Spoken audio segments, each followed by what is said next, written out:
Welcome back. I'm Gary Parr.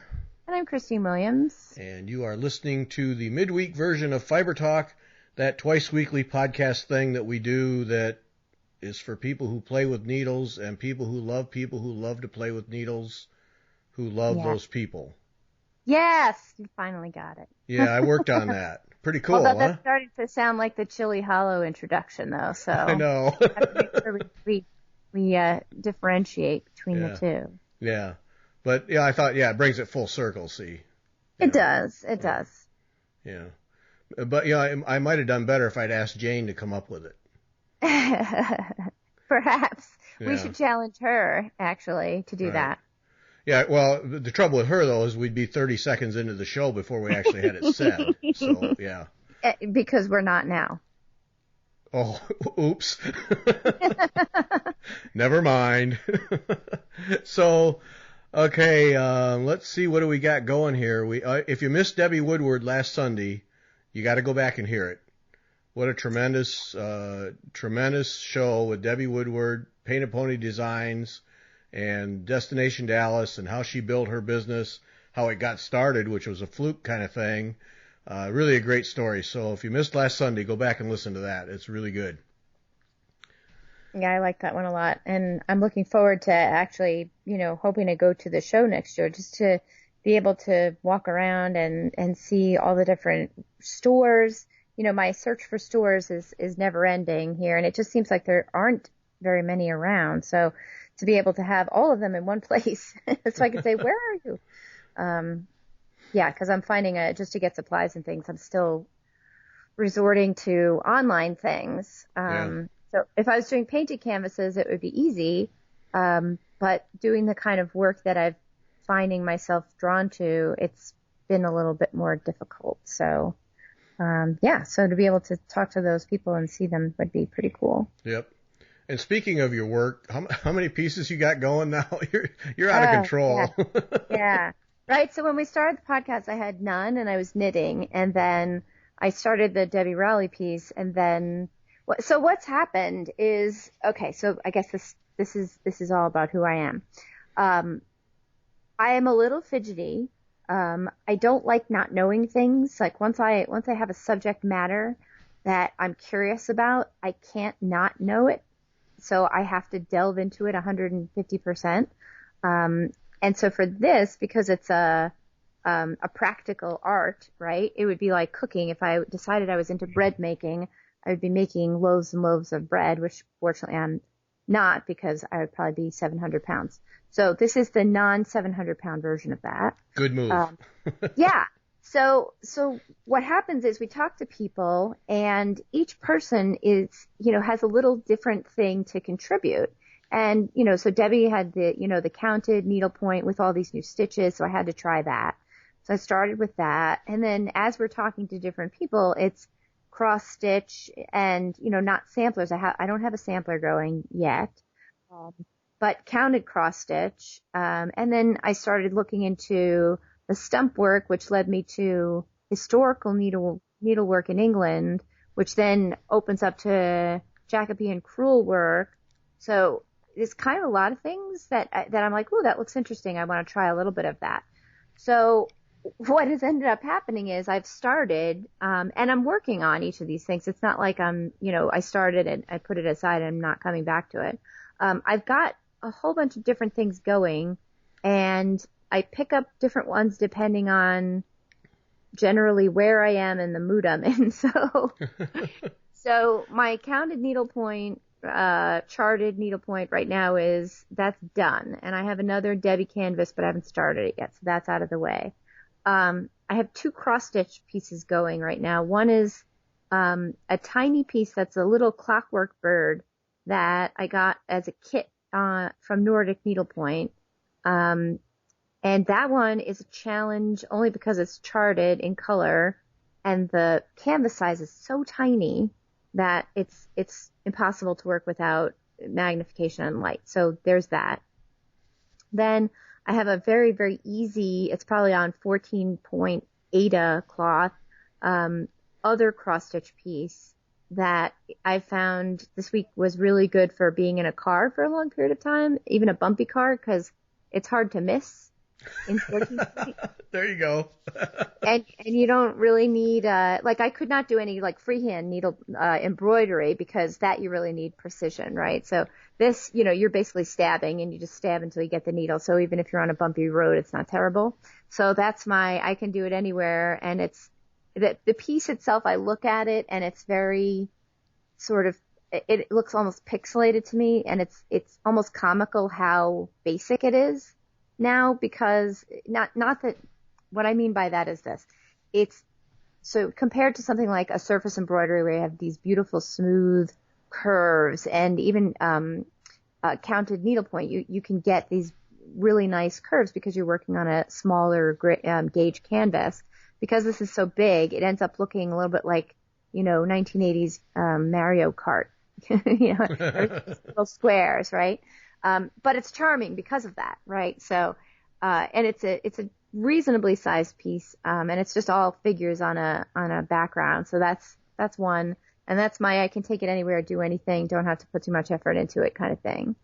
Then I think this is the last one. Yeah, I have two things going. I have a crewel work piece, which is also a kit, and it's a printed cloth, and it involves, I don't know, probably 30 different crewel work stitches.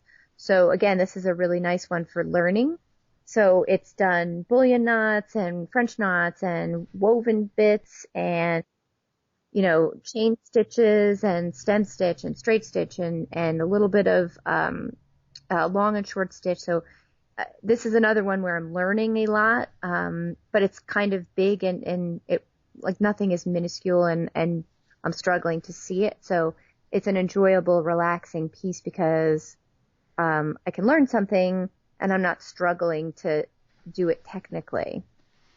Yes. And then my last thing to do when when I need something to really focus on that's going to be really, really challenging is I've started picking up a little bit of stump work, and I haven't gotten to the point of the raised bits, but that to me it's just so different because it's embroidery, first of all. So it's a little bit different skill set. Instead of counting, you're working along lines, and it's because it's freehand. There's a lot more judgment involved, I think. Because you're putting a needle where you want to, sort of, instead of, in a counted place. Right. So it's a little bit more technique in the art sense to me, and a little bit less in the how flat can I get my thread sense. Mm-hmm. And so for me, I like working in things that are, I guess, calculated, right? So I'm a scientist. So doing counted cross stitch, counted needlepoint work, you know what to do. It's just a matter of, how well can you do it? How good is your technique? And then surface embroidery, to me, is a little bit more artful, especially when you start getting into blending colors and silk shading and things like that. For me, that's a big challenge because I'm not an artist by any stretch. So I don't feel like I have a natural eye for this is where, a flower petal should start changing color into, the edge of the petal versus the inside. So right. That I feel like I really have to pay attention and really concentrate on. And that I have no piece that I'm working on. I'm really just dabbling. I have silk and muslin in an embroidery hoop. I've traced a couple of designs out of a Jane Nicholas book onto the cloth, and literally it's just learning how to put needle to thread. Or a needle and thread to silk. That's pretty much it. It's because it's going to take a ton of practice to get good at it, right? Right. Oh yeah. Well, that's the part with Mary Corbett, just because she's the most visible and is really stinking good. But when you look at her work and you go, wow, it's absolutely perfect, and everything's each stitch is the same size and same width, and everything is just so, and you think, wow, that's really good. But then when you add that extra dimension of she is not going in 3 holes up and 2 holes over. No, not at all. And to me, that's that next level. And to look at her work, and there are others. There's several, there's a million There's embroiderers. Yeah. And they're all, so many of them are just brilliant. But that's what I just sit there and just stare at it, because like you, I'm not an artist, and to be able to sit there and sense that the color needs to start changing here, and a chain stitch is really what I need to make this edge work. And, this is a satin stitch, and I need to pad it because that will add the extra dimension. And then to do it with absolute precision on a blank canvas, literally a blank canvas, it's just mind blowing to me. And yes, practice. Yeah. And I have some cloth too, and I'm about to start dabbling with some of Mary's, her monograms. Yeah. Same kind of thing. Just some cheap cloth and just some DMC thread, and I'm just going to see how it goes, knowing that I'm just going to trash it when it's done, because it'll be right. Yeah. Yeah. And I think that's where the years of experience come, because something that's going to be, again, a struggle for me, I'm struggling. Okay, how nice can I get the satin stitch? And I even posted on our Facebook where I had some confusion about instructions, because one reference book had me stitching an outline and then doing the satin stitch within the outline, right? So putting my needle inside. So if I'm stitching a circle, to do the satin stitch, putting it inside the outline. And then another reference had me stitching it the outside, which made more sense to me because I was having a hard time making it neat the other way. So one of the great things about our Facebook page is I can post my troubles there and say, okay, because I know somebody knows way more than I do. And say, hey, I don't understand what's going on here, and this doesn't feel right. What am I supposed to do? And the answer came very easy, and it was, quite a few people popped in and said, no, you're using the outline to stitch over to give it that, and then your satin stitch becomes so much more crisp on the outside. And then if you need to outline it again, you do it over that. Right. If the outline itself has some purpose. So yeah, that was tremendously helpful. And you can tell, from one flower to the next on the cloth, oh, here's one, and here's the other one where I did it the way I'm supposed to do it. And wow, that was a big difference. Mm-hmm. So yeah, it's that kind of stuff. Just cloth and thread, and have at it and see what happens. And then okay, that didn't work so well. Let me try this. Get some advice. Oh yeah, that cleaned up really nice. Okay, now I have that little bit. I can build on that. And right. Yeah.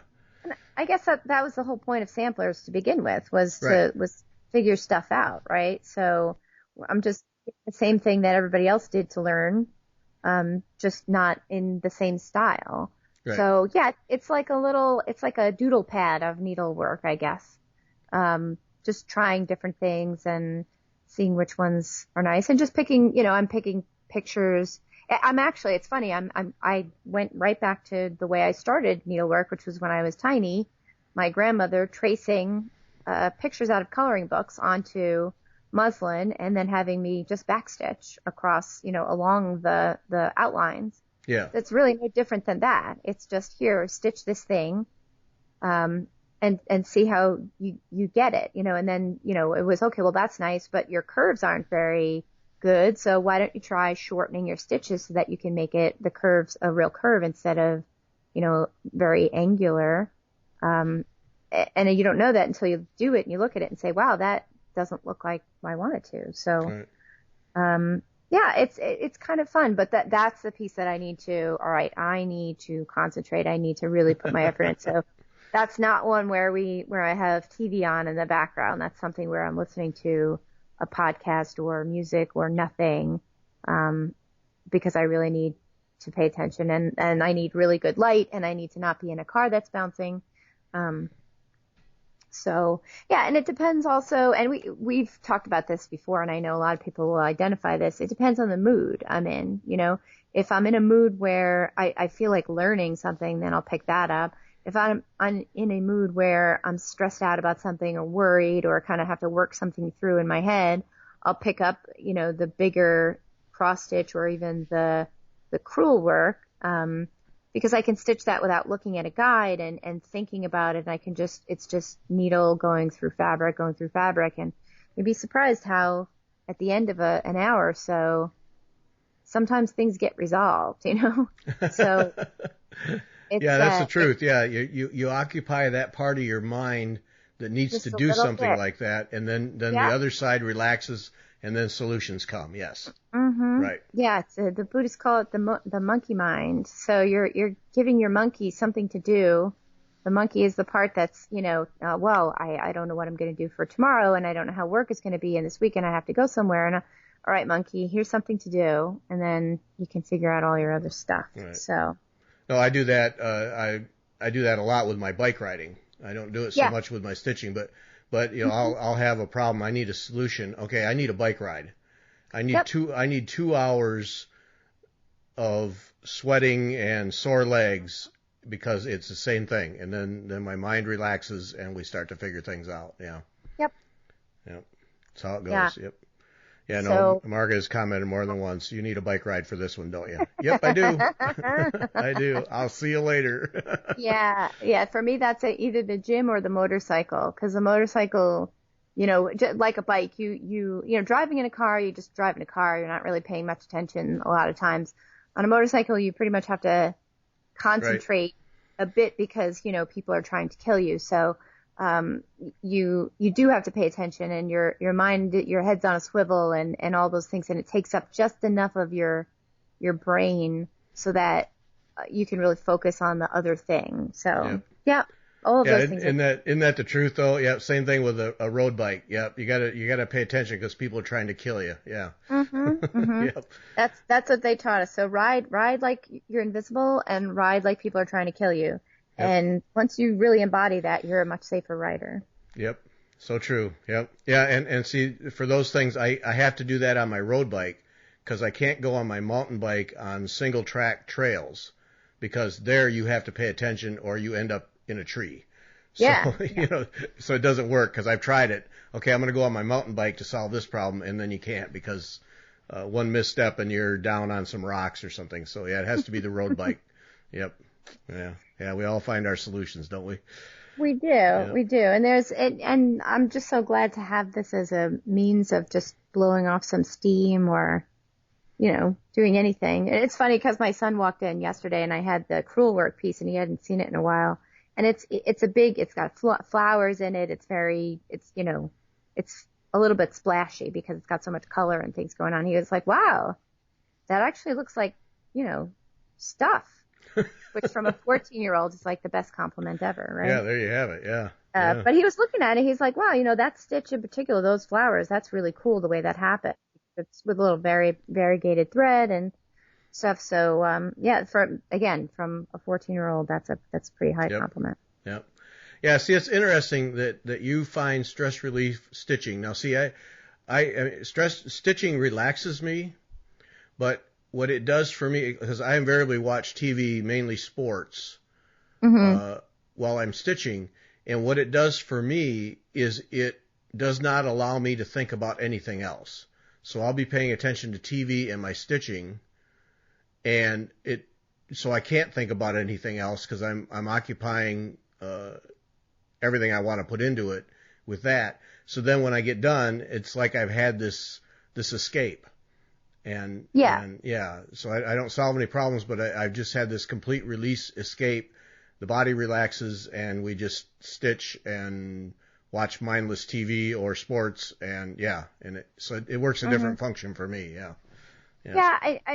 I think sometimes it does that for me too. And as a mom, as a single mom and as a working single mom, taking that time to stitch, that's really your own time. Yes. There's a lot of guilt associated with that because, it's I should be cleaning the house. I should be doing something else. There's, a million other things I should, in quotes, be doing. But the truth of it is, if I don't do something to just relax and chill out, I'm not a very good parent and I'm not a very good worker because I'm not taking care of my own, need to just calm down a little bit. So, It's a health thing too. It's well, become, it is, and you know, we've talked about this on not necessarily on the show, but other times, and it always reminds me when Marga's mother, it was one of those long drawn out declines to death, and when we were down toward the end and hospice care was involved, I'll never forget the hospice person came to Marga and said, "How are you?" And it, you know, several years of just, you know, this long decline, you know, and I would never wish that on anyone, and just draining for Marga and stress and all those things. And the hospice, you know, how are you? And of course, Marga assumes, you know, how are you doing in terms of dealing with your mother and the fact that she's going to die? And Marga started an answer, and the hospice worker stopped her and said, "No, not that. How are you doing?" You know, how it's that very same thing.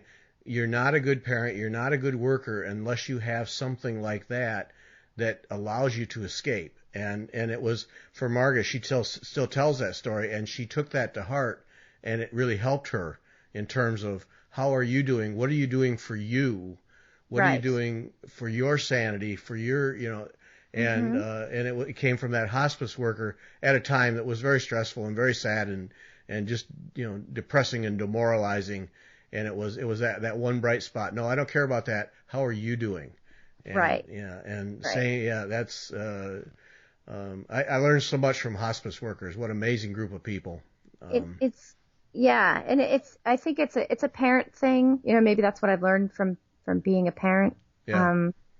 So the analogy that's been given to me is it's like the instructions they give you on an airplane.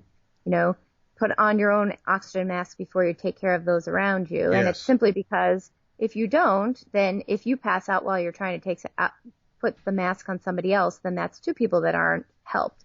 But if you take care of yourself first, then you will be able to help everybody else around you because you will be fine. Right. And, you know, throughout my time as a parent, I've noticed that dramatically. Once I learned that lesson and when I actually listened to that lesson, because of course you don't always do it perfectly, it's remarkable how much happier everyone else around me is. But it's still hard because you feel like as a parent there's a lot of supposed to's. Well, but yeah, there's supposed to's, but it's also that instinct, especially as a mother, you know, protect the kid, take care of the kid. If he's okay, I can relax. If he's okay, I'm okay. And that's not the case. No. Right. Yeah. Sometimes it's quite the opposite. Yes, exactly. Yeah. So needlework has been tremendous for me, and it's fun. So yeah, I have I have 4 pieces going, and each one is doing a little different thing for me. And we were talking a little bit before we started recording, and I'm trying to figure out how I can normalize this at work so that I can bring a piece to work so that when things start getting nutty there, I can just take out a piece of needlework. And because it would be great. It would be such a great stress relief to be able to just do that. Yeah. Yeah. Nicole Neville posted, I think it was this morning, I think it was on Instagram, that she posted a picture of this, whatever she's stitching. She was doing it in her car before work, and she decided she needed more light. And I thought, yeah, now there's, you know, before you go in for the you know, the work of the day, just a little relax moment. And yeah. I don't generally take lunch breaks, but now I kind of have a motivation to do so. Right. Which is half self-preservation and half, okay, well, now I have something to do. So if I could just find a quiet place, I can just go and stitch for a while, and you know, my afternoon will be that much nicer. Yep. Well, there we have it. Now, my stitching, I have done the thing that I said I would never do again, and that's put myself on deadlines with stitching. So holiday? That. I finished the Cooper stocking, and that's off to Vanna Pfeiffer for Twisted Stitcher treatment. That I'm hoping by Christmas, but I know she is very, very busy, so we'll see. But then I have the Connor stocking, Shepherd's Bush stocking, that I've started, and I'm on a mission to get that done quickly because our son Kevin's stocking, that was a 28-year procrastination effort. So I'm determined now that I have one done for one grandson. I'm going to get the other one done. So everything sits aside until that's done. And fortunately, it's going rather quickly. But you make me jealous because I really have a Hands Across the Sea sampler that I would love to start. And I have at least 3 needlepoint things that are either in progress or I would love to start. But I'm disciplining myself this one time, and I'm saying you're going to finish this stocking because we're not having it hang over our heads into next year, and then pressure to get it done for next Christmas. I'm getting it done. It's going to Vanna, and whenever it's finished, it's finished. I don't care if it's January or February. I don't care. I just know in my mind it's not hanging over my head. So right. And if it's not hanging up, you can take a picture of it and hang the picture on your mantle. Right. So so I'm hanging in there with that. But oh man, I got other stuff I'd really like to stitch. Yeah. It's hard sometimes because you see something that is, really beautiful or looks like, I'd like to try that. And then you want to try it. And I'm so, I kind of I'm at a point where I want to try everything, you know. I haven't found it is. And I'm starting to find like, oh, okay, I enjoy this or I don't enjoy that. Certain things I don't enjoy particularly as much as other things. But it's just there's so many things that I want to do. So. Yep. No, and one of the things that's in my head is I bought that Yvette Stanton book on Old World. It's laying there on my table, and I just want to go get a piece of linen and some white thread. I want to try that stuff, but you talk about stuff that you got to pay attention, and so it's on the horizon. Nicholas. Yep, that's the Jane Nicholas books for me. Is the stump work. So we'll both be doing new things I think soon. Not the same new things, and that doesn't surprise me at all because. We are different in our approaches to things. So, but stump work, I'm not setting stump work aside. I got to give that a try because I saw a dragonfly. I want to say it was an Inspirations newsletter today or something. Oh man, I want to do that. Yeah. So Jane has a whole book of dragonflies, and it is stunning. And so that's the other thing with stump work is, depending on what you're doing, there's a lot of additional materials that she and other people that are very good at it use. So it's not just the threads, you're using bits of leather and beads and all sorts of things. So I was in a fabric store the other day looking for supplies for something, and I came across, I was actually buying fabric for bees' wings. So it was just a very light, like an organza. So almost a transparent type thing. And I found one that was iridescent.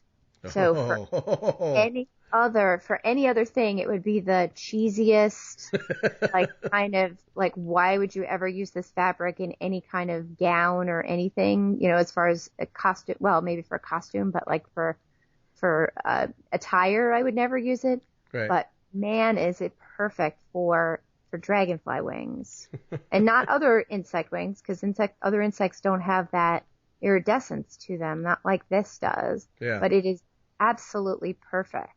So when you are ready, let me know and I will send you a piece because we buy a quarter of a yard and you have enough for 70,000 dragonflies. Yeah enough for long after you're sick of making them. Yes.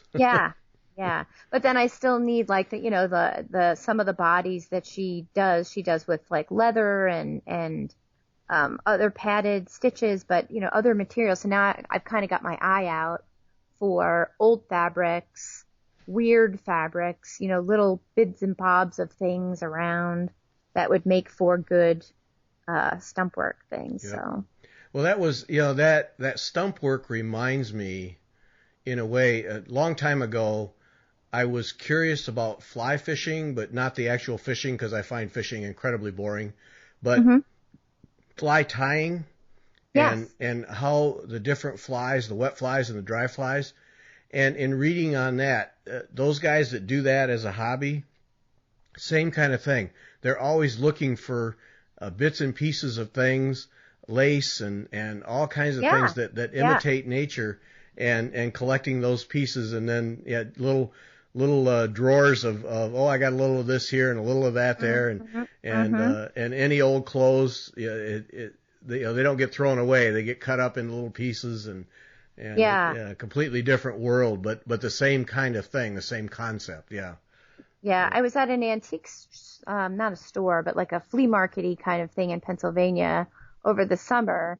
And they had a lot of like old stitched pieces or like old tablecloths and things like that. And it was funny because I didn't look at them the same way, because normally I'd look at them as, wow, okay, that's an old tablecloth that somebody stitched on, or, whatever. But now it's, what can I make out of that?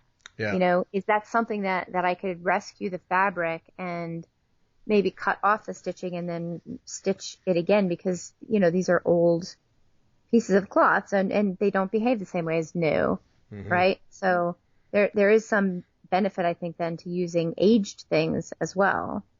Well, yeah, they have a character to them, and then Yeah. look at how many people will dye linen with coffee or tea or Mm-hmm. whatever to give it an old look. And so, yeah, if you can rescue a piece of fabric that actually is old, Yeah.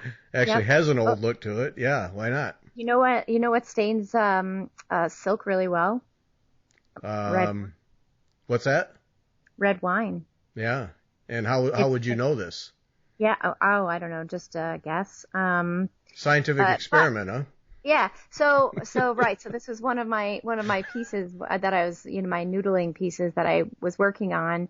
And this is one of those happy accidents, because I did exactly that. I spilled, red wine because my area is not really conducive, and I was reaching around 3 things to get to something, and spilled it on there. And at first I was like, oh, well, that's terrible. But this isn't something it's not a piece. It's just a scrapbook. It's basically scrap paper. But then I looked at it again and I said, if I dyed the whole fabric that exact way, it's a beautiful color. Uh-huh. So, in the future, I may do exactly that, because it didn't stain perfectly. There was a little bit of gradation to it, which Mm-hmm. would be different than buying just colored silk to work on. So I was like, wow, that was a happy accident that happened.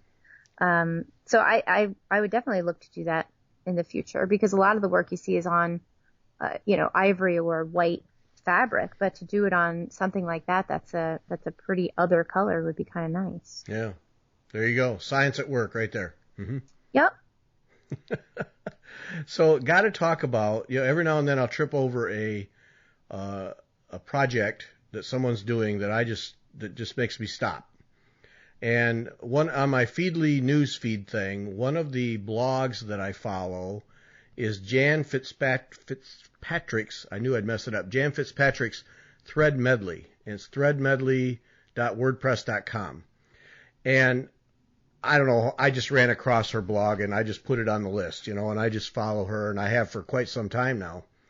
She started this painted canvas ASOW tall ship, and it's a Russian tall ship with a sky, kind of a cloudy sky, and she started stitching it, and I've been following this thing since she first posted about it, and it's one of those. It's not just some cheesy sailboat picture. I mean, it's Right. it's Not a cutesy or anything like that. no, not at all. It's a full blown, with all the rigging defined, the masts, the whole bit, the cross pieces, whatever those are, crow's nests, all of those things, all defined. And she's stitching it, and she's stitching all the rigging. And as you watched it, you go, wow, that's really neat, the way she's stitching the rigging. And then you look and you realize there's sky behind that. She needs to get something realistic behind all of that, the masts and the cross pieces and all the rigging that looks like sky. And so my question was, immediately was, all right, I'm going to be curious how she did that. And then she explains and she shows how she pulled it off. And it's just an amazing project to watch unfold and she's just doing, the sky treatment is very, very nice, and she's being effective behind the masts and the rigging, and the way she's doing rigging and she explains how she goes about that and basket weaving the masks, and it's one of those that to me is just a standout, impressive piece to watch unfold. Absolutely. Yeah. Mm-hmm. Yeah, it's not the typical painted canvas just going to basket weave the whole thing to fill in the blanks at all. This is a perfect example of going beyond the art itself, And she talks in earlier pieces or earlier blog posts about that, about the painting that it was derived from, and so I'm sure she's using that as inspiration. But it almost bridges the gap between a painted canvas and like a needlepoint piece, because there's all these specialty stitches that she's using to get the effects that she needs to show the rigging and the sails and how the fabric is different from the sky and wood, because the ship itself is so many different materials. Right. So to use all those different means of stitching, aside from just the color, to define that and to create that texture, it's masterfully done. Yeah, and she's absolutely bringing this to life. I did get kind of a chuckle though. Her post from just it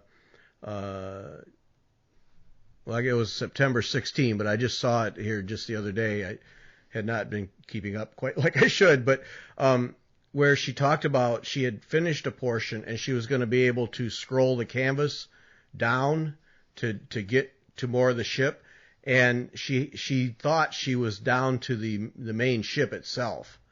And as she scrolled down, she realized she'd only done the top half of the masts, and there was more rigging. And I kind of emotionally went through that excitement about scrolling, because when you have scrolled stuff and you work on it for a long time, you kind of forget where you're at on the overall canvas, and so it's kind of an exciting little mystery solution when you scroll it, because now I get to see what's next for me, because I've completely forgotten. And you kind of that little sinking feeling, like, oh no, more rigging and mass, and I thought I was going to do the ship itself, but then okay, all right, not so bad. I'm gonna dig in here, because this is really coming together pretty neat. And it's just one of those canvases and execution with thread that I just think is really standout.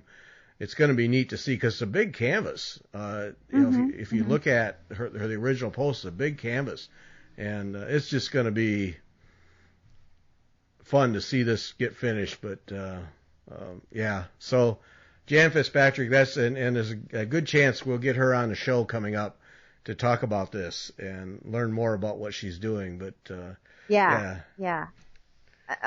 I'm really looking forward to that, just to hear sort of the thought process about, how do you decide what stitches to use and when to break away from just a flat covering surface and when not to. And, also, like, do you get bored of, like, if you're stitching sky forever, and this is even a question for you, do you find that you then jump to another part of the canvas just to unbore yourself? Because I find that I do that sometimes, where I'll be doing something and I'll just say, I can't do this anymore. I need to do something else. And so I'll move to a completely different part of the canvas where it's a different stitch or a different color, or just anything to not have to look at the same thing. Yep. Oh, I do. I still have that thing. I just have to start upper left and work my way down. But yes, I will do that. I will go to another portion, still working my way down. But yes, just to do something different. Yes. Yeah. Yeah. Just something. Keep it fresh. Yeah. But then, and having other projects going serves that same purpose. Like always, having a project like you described earlier, a mindless one where you can just, I want to stitch, but I don't really want to work at it. I just want to just stitch. I just want it to happen. Right. I want things to come out of, it's like kneading bread at that point, you just want, you're just doing it. So I like those pieces sometimes. That's a good analogy, kneading bread. Yeah. I just want to sit here and just work on this dough for a while till my arms get tired. Yeah. Just knead some bread and watch some mindless TV, or, listen to a program or something, or, another podcast or whatever it is, and just kind of keep the hands moving. Yep, exactly. Yeah. So check that out. We'll have a link. And actually, Jan was kind enough to send a photo. So wherever we post this show, whether it's on Flosstube or on various Facebook groups, you'll be able to see the picture because I'll use that as the main picture. But it's really worth it. It's worth it, yeah. Yeah. Go to threadmedley.wordpress.com and follow Jan as she works her way on this tall ship because it's fun to watch. It's really unfolding and it's going to be really impressive when it's done. So yeah. Mm-hmm. Mm-hmm. And then a bit of good news. Now I have an older version of Jan Ippolito Christensen. We got to get her on the show. Not Jan, but Joe Ippolito Christensen. Her book, the Needlepoint book, is in its 3rd edition. And came out some time ago, I don't know how many months ago, as a hardback. Well, now on October 10, it will be released as a paperback for $35, and you can get it at your local needlework store. And it's just one of those books to have. It's a good Bible of needlepoint, and it's just a good book to have. And if you have an older version, I'm sure the newer version is updated and better and more stitching and more technique and stuff. But I find myself referring to my older version quite frequently. It's kept handy.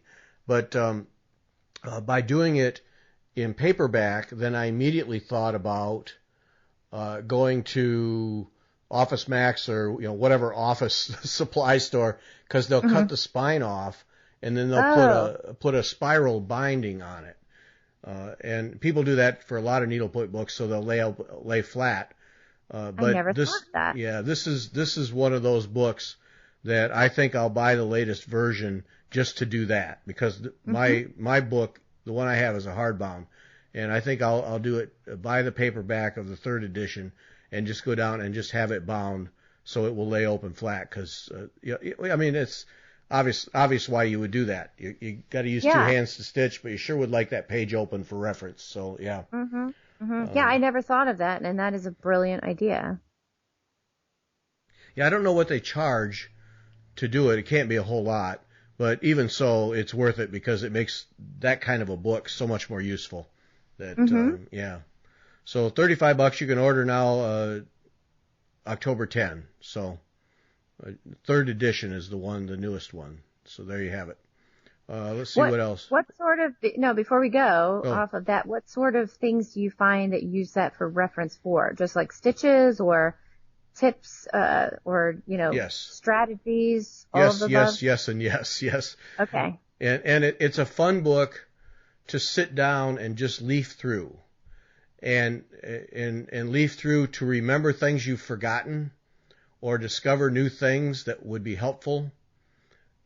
Yes, all of those things. It's just one of those books. It's one of those good reference books. We used to, when we did the marine aquarium thing, we talked about several books that just everybody should have. And this is one of those books that every needlepointer should have on the shelf just because you get in a spot, how do I do this? It's probably in that book and probably well described and well illustrated. And yeah, it's just a good one to have around, literally a Bible. And it's been around forever. I mean, 33 editions, but big gaps between editions. I don't know when the first one was done. I have no idea. But, yeah, this is a good one to have. So, yep, highly recommended. Excellent. Yep, what else yeah, let's do this quickly. It's sad. Nordic Needle is closing their physical store. Up there, yeah, they're closing that, and I thought, well, okay, I can see that because up there in the Dakotas, how much traffic can you get, and it's a destination for stitchers, but how does that sustain a shop if you don't have heavy traffic every day? Mm-hmm. And so they're closing that store, and I was thinking, I hope that they're closing the store, but I know when we had those folks on, there seemed to be a number of people from the area that would come in to stitch or to gather. So maybe I'm hoping that they'll find some way to do that. But then there was also a statement that they're evaluating whether to keep the online business open. Oh, that would be tragic because they're my go-to for everything. Yeah. Tragic, for that. But I felt tragic One, because when it comes to these unusual stitching techniques, they're the place for all of that. The techniques, the supplies, the material, the tools, all those things. And to have that go away would be really sad. But then I also thought, wait a minute, this is a very large, well-known online business that is considering closing the doors completely. And what is that saying about the hobby? Where, the biggest concern is, are we supporting the local stores because so many people are buying online, and there's so many people like you that they're really your only effective source. But what is that saying about the hobby if an online store is considering closing? And so then I got more concerned about the hobby in general, because I've kind of felt here in the last couple of years like there's been a real uptick in activity with needlework, and a lot of all kinds. And so that really bothered me more than, above and beyond closing a physical store. That really bothered me. Was, wait a minute, what is that saying if an online operation of that size is considering closing because there's not enough business? That made me really kind of squeamish, because we don't need that. So I don't know. I mean, I hope they keep it open. I hope that, and I always have that reaction where, oh man, I should buy something from them. Like my one purchase is going to change the course of action, Yeah. But, my goodness, books, threads, kits that I've gotten from there, right. scissors, like the basics, really. Right. That's the first place I go when I need something, because they have all of the things. So I hope they're able to work it out. I hope so too, and just a good bunch of people, just a good group of folks. Right, been there forever, and you just would hate to see that go away. And that's the real the hobby, the stitching hobby in general would take a real hit from that. So I hope pulling for them. And it's like, oh, I should buy something from him. I can't buy something every time somebody's, you just can't do that. So no, but I mean, if they weren't my go-to already, they, because I'm constantly now looking for other little things, because again, I'm still building my infrastructure, right? Yes. So yes. I do actually have need to purchase certain things. So maybe next week we can talk about stands and lights and things of that nature. But even just little things like, having just an array of needles, instead of just the needle for the project. Now, I'm starting to build now I have choices of things. And then it's going to be, where do I put them? Yeah. That's quickly going to be your problem.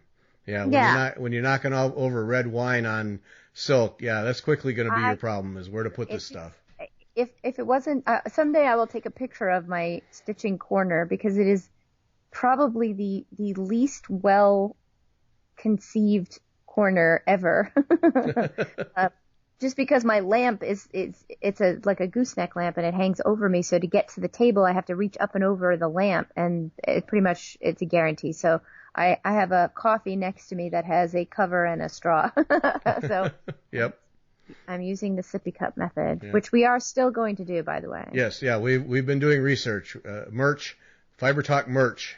Merch is going to happen. Yes, and there are sippy cups for wine drinkers. So yep. Mm-hmm. Yep. Oh, I got a chuckle out of Debbie Rowley the other day. She had to, I forget how she said it. I've got to do some work. I got to get some work done, concentrated work. Obviously design work of some kind. And her work surface sounded like it was just a piled up mess. So she stopped and did a cleanup. And I asked her if it was a forearm sweep of the surface into the basket, or if it was an organized cleanup and putting away of things. Yeah, it turned out it was a mixture.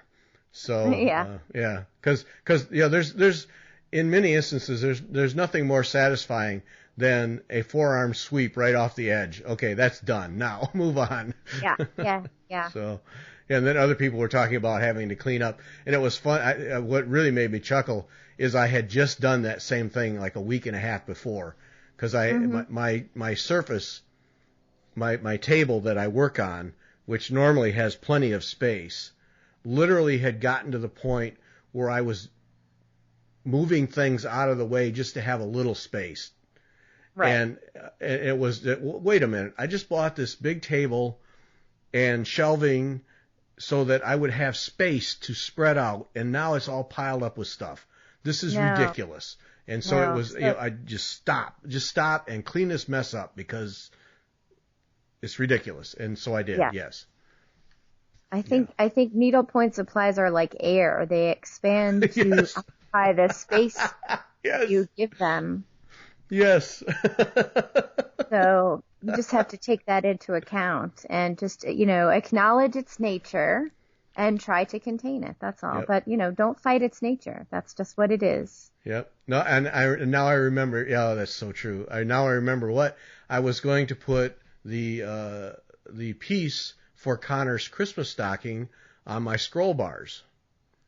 And when I did the first one, I remember it was the first time I had those scroll bars, the Millennium scroll bars, and the surface, the air, it was all cleared off, and I had plenty of space. I could put them out, and I could learn how to put the cloth on and get it attached. And then this time I couldn't even lay them on the table. I mean, I couldn't lay them on the table, let alone spread things out so I could get it done right. And it was just, you idiot, clean up the mess. Put the threads away, put the books on where they go on a shelf, put the scissors back where they belong, clean this mess up. And I did. So sometimes you have to. Yeah. Yeah. I wish Debbie would have done it before and after. That would have been fun to see. Yeah. Yeah. You don't want to see my before or my after, or maybe you do. And everyone will say, "Oh, Christine." Well, see, I know what you have. I can picture what you have. Because before I got my table, my stuff was in a basket on the left side of my recliner. Yeah. With a tray table on the right, and my stand, and I could kind of, it was like getting into a cockpit. There was a weight. You know what I mean?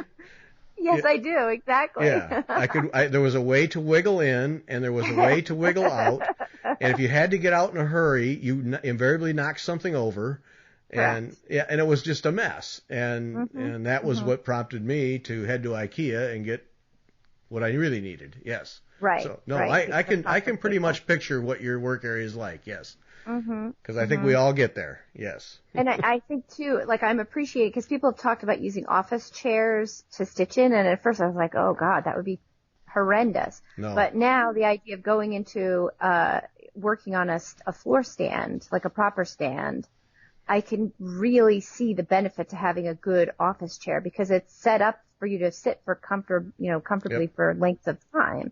So now, when I do the stand, then the next thing is going to be a chair, and so I'm going to use a dining room chair until I annoy myself enough, and then I'll go out and buy a proper office chair. It won't take long. It will not take long. No, it won't. It won't because I don't like sitting in chairs. It's just even when I'm at work, I end up curling up one leg or doing something because I fidget too much.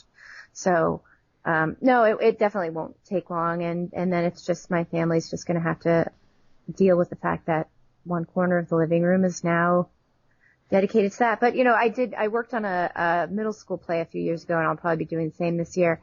And at that time, I just bought a giant, like a 6-foot long folding table that you would use for like parties or things like that.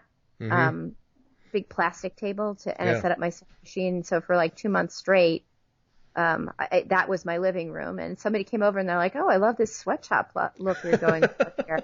And, and then I realized I was probably sewing way too much. It was what was needed because to do that kind of costuming, you need big space. You need space to work. At least needlework is a little tinier. So that's better. Well, when you get your chair, a bit of advice when you get your chair, make sure that the armrests on it will go in and out, in toward you and away from you. And then up and down, because as I have worked with my chair and my stand, what I have discovered is I ended up, I moved the armrests all the way in because that's just the way it works for me. But the armrests are at different heights.